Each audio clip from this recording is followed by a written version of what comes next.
Part 23. Who the fuck did I marry? So we agreed to do marriage counseling. I had found a pastor and his wife who agreed to do our counseling, basically. Our counseling was going to be on Zoom, and it was going to be every other week, every other Tuesday. Initially, Legion was participating in it. His body language seemed to be that he was open and receptive to the marriage counseling. Now, the pastor and his wife were deeply concerned at the fact that we had only been married 3 months and we were already dealing with some form of infidelity. We were in marriage counseling, and as the pastor would put it, there seems to not be any sort of intimacy. They were concerned. Rightfully so. I think any person would be if they knew what was going on within those 3 months. So the pastor and his wife, it is fair to note, we started counseling with them in the spring. We continued counseling with them up until a week before I found out what I found out, and he got kicked out. So one of the first things that the pastor kind of talked to us about was, what was the deal with the Facebook Messenger stuff? And Legion was like, it was stupid. I shouldn't have done it. It really was just attention, and I got carried away. He felt like he was not going to, he kept saying, I'm not going to keep apologizing. I'm not going to keep getting persecuted. After I told you, I'm sorry, I told you I wouldn't do it again, and I want us to move forward. You're either going to forgive me or you're not. The pastor and his wife were like, wow, the audacity is real on this one. So needless to say, we started moving slowly forward. It was always in the back of my mind, just like it was in the back of my mind with that black Dodge Charger. It was one of those things where, okay, I see how you kind of are moving and operating. He came to me a few days after we started our first counseling session, and he was like, we should get a joint bank account. What he wanted to do was to each one of us have our own account, and to get a joint account for our money to go in there for joint expenses. Now, up until this point, he had been paying the rent, the utilities, and I really was just paying for my stuff. So now he's suggesting, look, we're married now, let's go ahead and get a joint account. I wasn't necessarily against it because I knew that I would still have my own account. I would still have my own savings. So what I countered with was, okay, let's take a look and see what we're working with. Show me your checking. Let's look at each other's accounts. Look at what we have currently. He was cool with that. So he shows me his checking account. His checking account available balance was just over $9,600. Mine was just over $1,500. So there was a huge disparity in the amounts. And so he logged in on the phone and turned it towards me, and I could see available checking, available balance, just over $9,600. I logged into my savings. I showed him how much I had in savings. He picked up his phone, logged into his Chase savings, turned the phone towards me. In the Chase savings, it was roughly about $15,000. But I also knew that he told me he had a U.S. bank savings and he had an offshore savings. So at this point in time, I asked him, show me the U.S. bank savings, show me the other two accounts. He would not do it. This became a huge bone of contention. He would not show me the two accounts that he claims has the most money in there, the accounts that he claims has money for a house in there, because he still was mentioning, hey, we need to get on this house thing if we're going to move when the lease is up. So I'm just adamant on, why don't you want to show me your savings account? You showed me the Chase one, like, what is the big deal? And so he kept saying, he was like, there's a lot of money in there. And he was like, and my uncle always taught me, this is not the uncle that died, another uncle. My uncle always told me, just keep your money tight because women can be, I said, women, like, we're married. So go ahead and show it to me. He would not show it to me. So then we went back into marriage counseling, like the next session, and I bring it up. I said, he will not show me these two accounts that he claims has the money in there to buy a house. I told our pastor and his wife, I said, I saw the pre-approval letter, so I don't understand why he's not going to show me to just put me at ease that he has the money in there. I had never questioned it before because, again, you tell me who in their right mind signs their name to a legally binding offer, an all-cash offer on a house, and they just do it willy-nilly. I don't know anyone that does that. So I actually never questioned what was in the savings because I clearly saw him sign his name to a $699,000 all cash offer on a house. If you don't know what I'm talking about, please go back to the parts in this playlist where I talk about what he did when we were looking for a house. So the pastor and his wife were like, Legion, that's not his name, y'all, that's a nickname. Legion, why would you not show your wife your savings account? Like, what's going on here? And so he made up some bullshit. And I remember the pastor's wife was like, something ain't right. And so at this point, Legion kind of shuts down. He's just like, look, y'all are not going to tell me when and where I open up my accounts to show anybody the money I earned. I earned that money.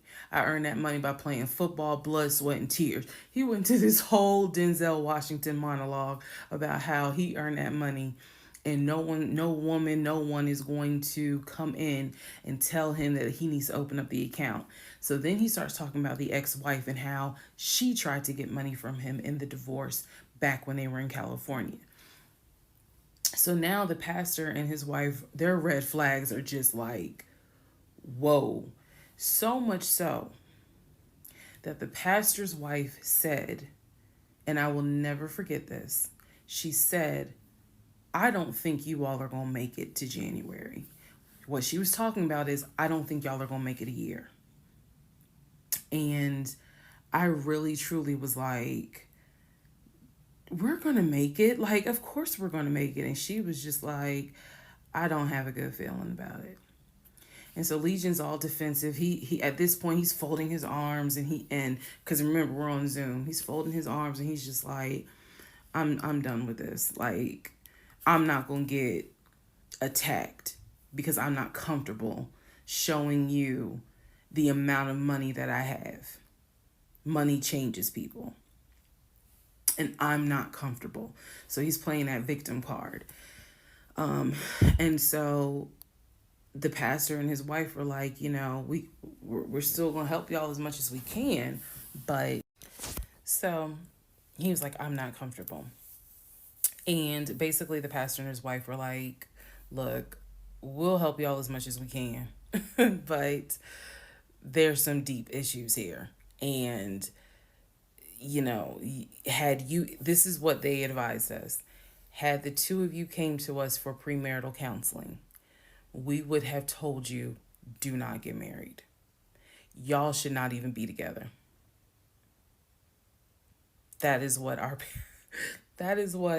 the pastor and his wife told us in marriage counseling. If you two had come to us for premarital counseling, we would have told you, y'all should not even be together, let alone get married. But here we are.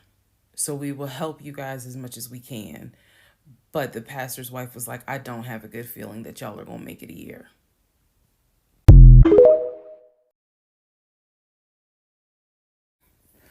Part 24, who the fuck did I marry? So, remember, we're in April. We're now moving towards the end of April. And he still did not show me his savings account. Saw the checking, saw the Chase savings. So he decides that we should start looking for a house again because my lease was up in August. And I made it very clear that when the lease is up, I am moving. I wanted to move to Cobb County. So he was like, we need to get the ball rolling. I didn't want any parts of it. Didn't want any parts of it. He found a realtor. This time it was a woman. It was a woman. And I believe her name was Amber. I think her name was Amber. So he found a realtor and he told her what the budget was. Amber started finding houses. So please understand, or you don't really have to understand, but I believed he was a sane, rational human being. Sane enough that you would not sign an offer on a home if you didn't have the money. That's what I believed. So when we started working with Amber, I believe, showed us 3 or 4 houses. It was not nearly as many as the other realtor, Scott. So one of the houses, absolutely loved. I love the house. I really wanted to put in an offer on that house, and I'm going to post it on the screen. The house. Love that house. It was just absolutely beautiful. And once again, he wanted to put in an all cash offer on the house.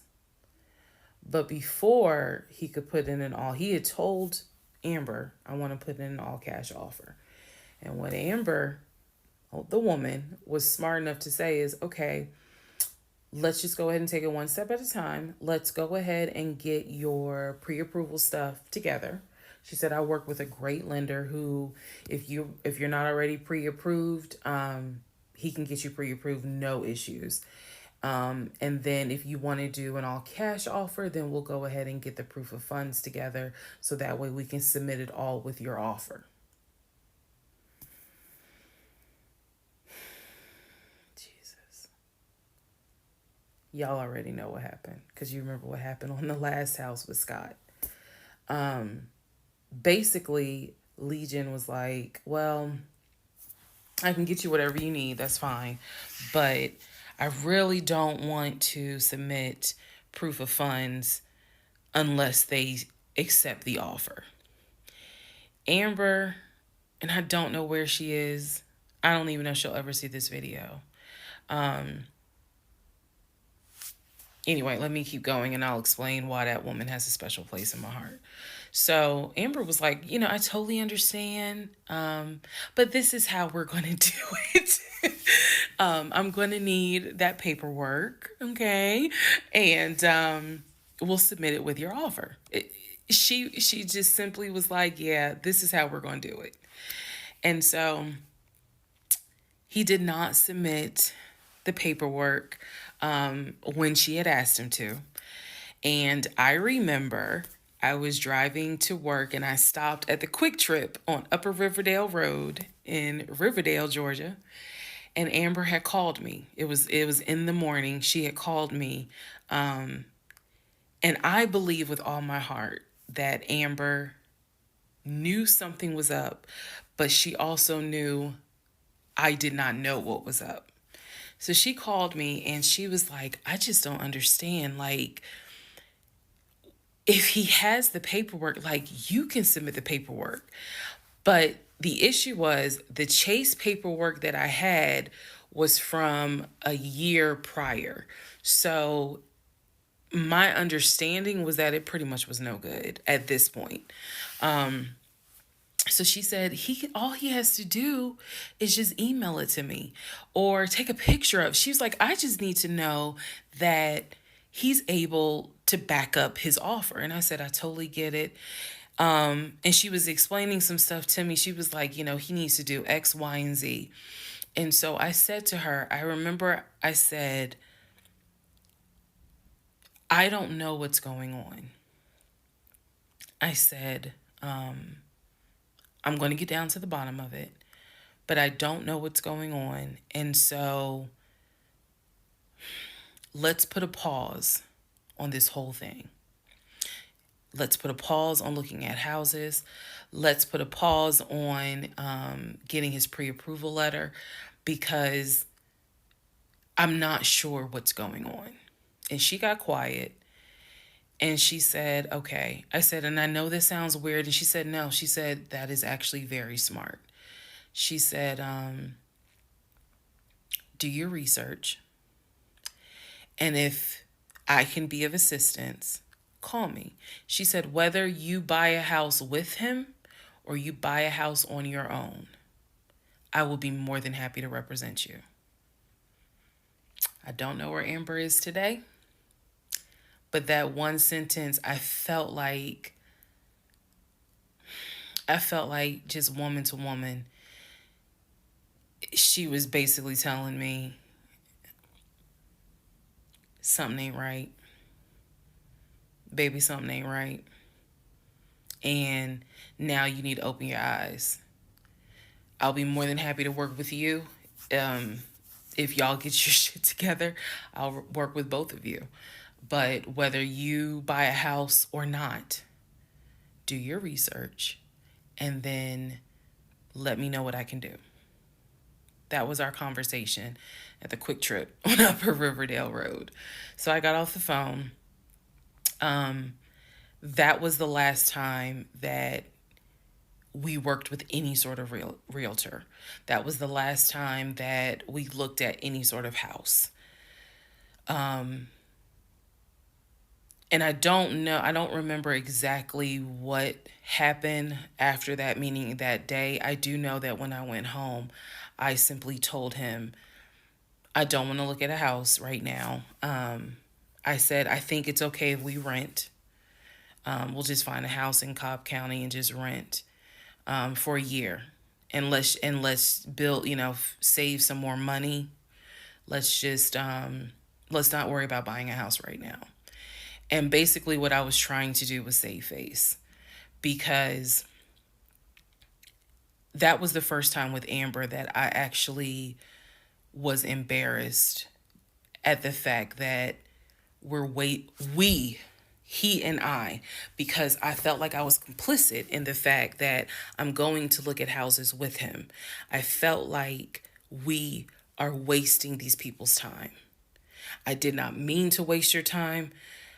I clearly see my time as being wasted, but that doesn't mean I need to waste your time. And I felt embarrassed at the fact that we wasted her time coming across as serious buyers. When time came to put up or shut up, nothing was put up. And I knew nothing. I had nothing to add to add to this, because we're talking about a $650,000 house, and I don't make that. I don't make anywhere near that. So it just became one of those situations where I was trying to save face. I was trying to save face with my husband, and I was trying to save face with Amber. And so I did say to him, let's just rent for another year, and then let's see at that time where we are, if we should go ahead and buy. So now is when shit is about to get real.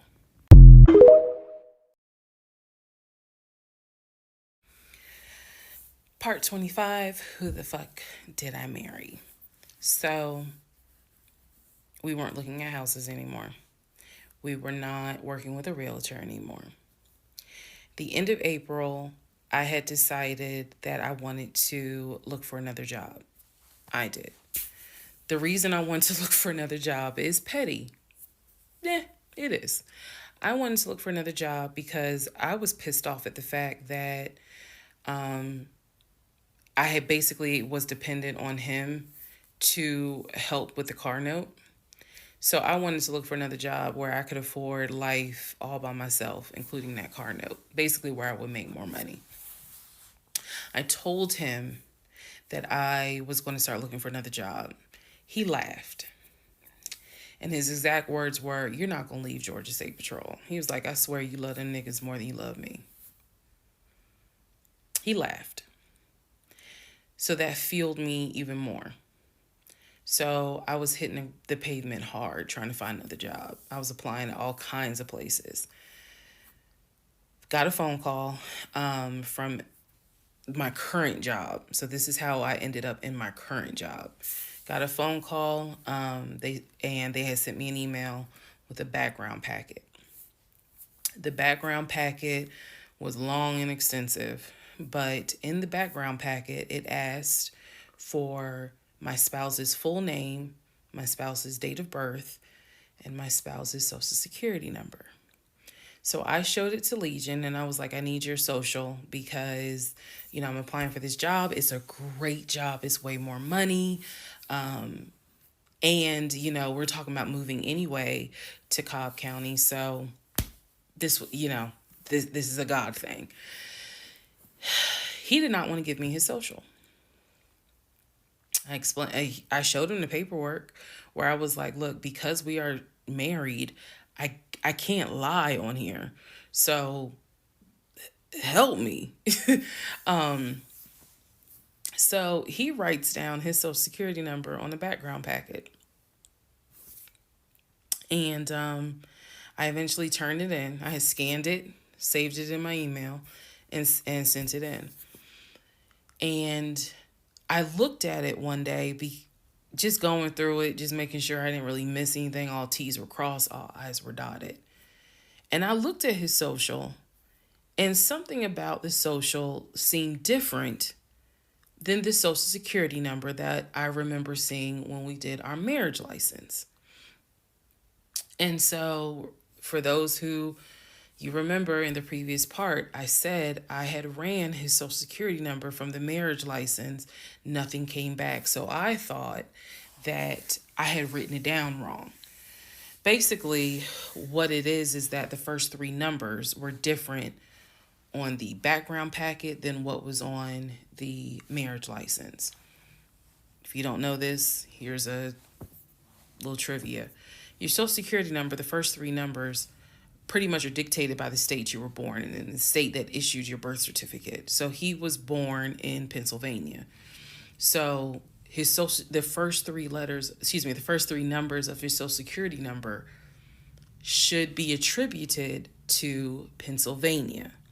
Pennsylvania, shit, they probably got like 5-6 different numbers, 3-digit numbers that your social security number can start with. So the social that was on the marriage license, for example, was probably 123. What was on the background was 456. Both of those social security 3-digit prefixes are issued through the state of Pennsylvania. Again, this is an example so I can make it clear. So when I saw his social on my background, I immediately knew that was a different social than what I saw on the marriage license. And when I compared, because I had found a copy of the marriage license that we turned in because I had filled it out on the computer. So sure enough, the first three numbers were different. The rest of the numbers were the same. So one of two things: either when I ran his background, I did in fact put in the wrong number, or the number on the marriage certificate or the background packet is wrong. So I decided that I was going to roll the dice and take the social from the background packet. Again, this is the background packet that I had to fill out to get my current job. I was trying to get a new job. Okay, so I took that social and I ran a background check on it.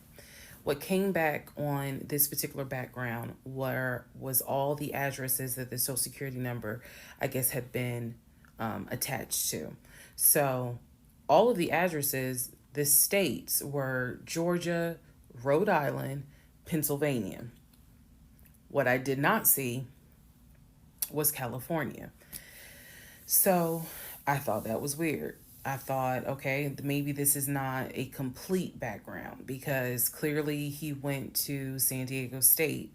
It's on his resume. It's on quite a few things. Social media. He didn't have a LinkedIn, but it was on his social media. So clearly he had he had been to California. So maybe I just need to do a different background check. Also to note, during this time, I think I told you guys he had hit his leg at work. So what was happening was it was getting more and more difficult for him to walk, like put pressure on that leg, on that knee. Um, he was still able to go to work. He was still leaving at 6:15 in the morning. He was still coming back between 3:30 and 4 o'clock. But I clearly could see where he was in pain. He would elevate the knee, ice the knee. It was getting worse, and I was constantly like, "Go to the doctor. Let me take you to urgent care so that they can look at this knee, because you shouldn't still be limping and having a hard time putting weight on that knee." And every single time he was like, "Oh, it's fine. I have a doctor's appointment on Wednesday. The doctor just told me to ice it and to elevate it. This is an old football injury. It happens all the time. It used to happen a lot when I was out in California." So I'm mentioning this knee issue for a reason. But back to the background.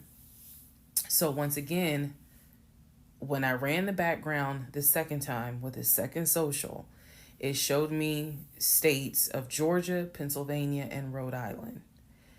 And that's all that I saw in terms of addresses. I didn't see anything for California. So by this point, we're moving into May of 2021. Things are starting to reopen. One of the things that reopened was San Diego State. So I called San Diego State. I called the registrar's office. Someone did answer, and there was instructions on how to request a transcript. I was able to try to request it online. You needed the student's name, and I believe you also need their social. And when I typed it in, it said no results found. I believe that I sent an email asking, this person is saying that they were a student there. Can you verify it?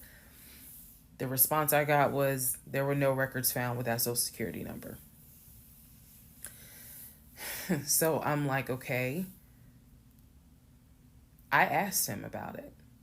And in part 26, I'll tell you exactly what his response was.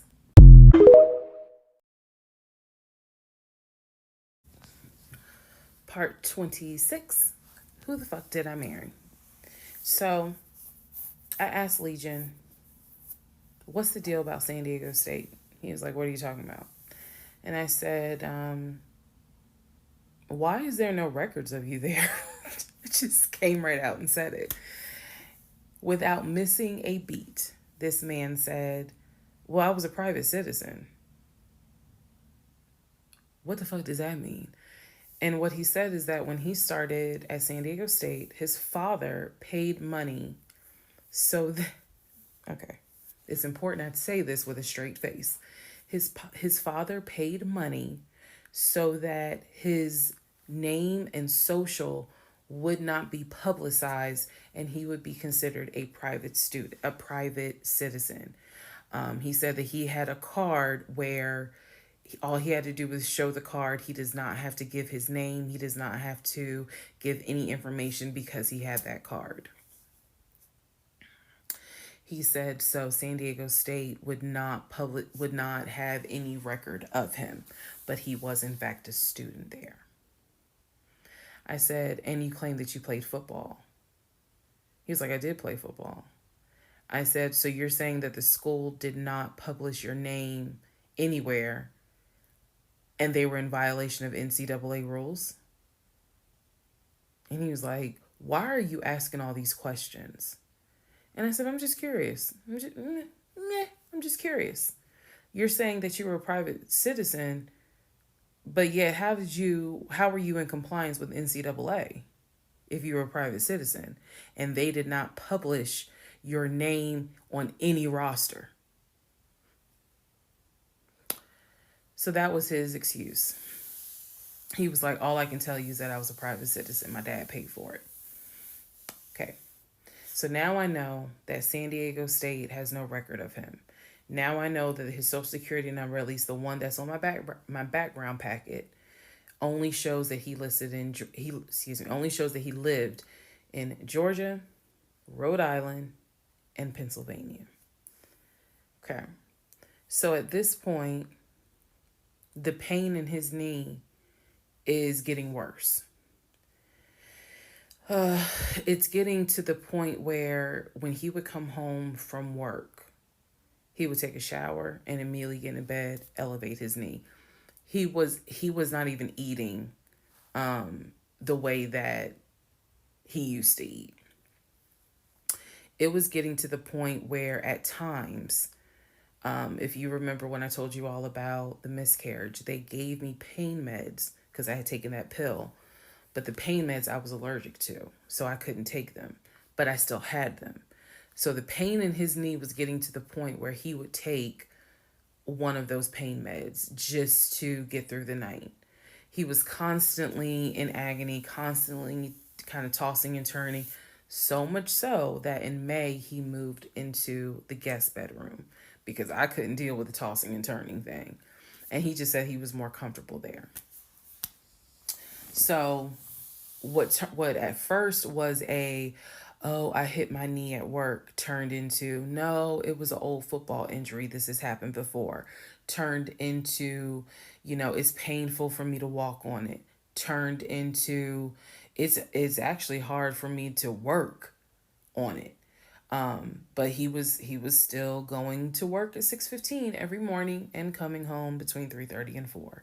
So it is, again, I'm just giving you guys the chronological order of how all this happened. So at this point, we're not looking for a house. I still have not seen the 2 savings account. I'm pretty sure there's no money in those savings accounts. But again, he was going to put in an all cash offer with Amber, the realtor. So I really didn't know what to believe, but I believed what I saw, which is I saw that background is not showing where he went to California. So at one point in May, it was close to mid-May, he calls me from work. He calls me from work, calls me while I'm at work, and tells me that he got a phone call from his stepson.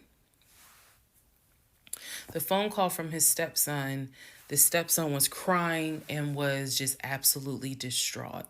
And I'm at work in my office like, what's going on? And he says to me that the stepson informed him that his stepdaughter passed away, that she died from COVID. The stepson this is the story. The stepson found her in her apartment because they had not heard from her for a couple of days. And she was unresponsive. He called the ambulance. They pronounced her dead when she got to the hospital. So he was calling to tell me that she had died. And he was also calling to ask me if I would object to him giving his ex-wife $2,000 towards the funeral. As I've stated before, and I still am this way to this day. I don't play about death. So when he told me that she died, I immediately went into the, all right, I'm sorry to hear that. Whatever we can do to help, let's help. Because surely nobody would make that up. So he was like, are you okay with that? He was like, we're married, and the agreement was that anything over $500 would be a discussion. So $2,000 definitely. And I said, yeah, that's totally fine. I'm fine with that. He was upset because, again, he was close with the kids. And my heart went out to his ex-wife. It did, because I can't even imagine. I cannot even imagine. So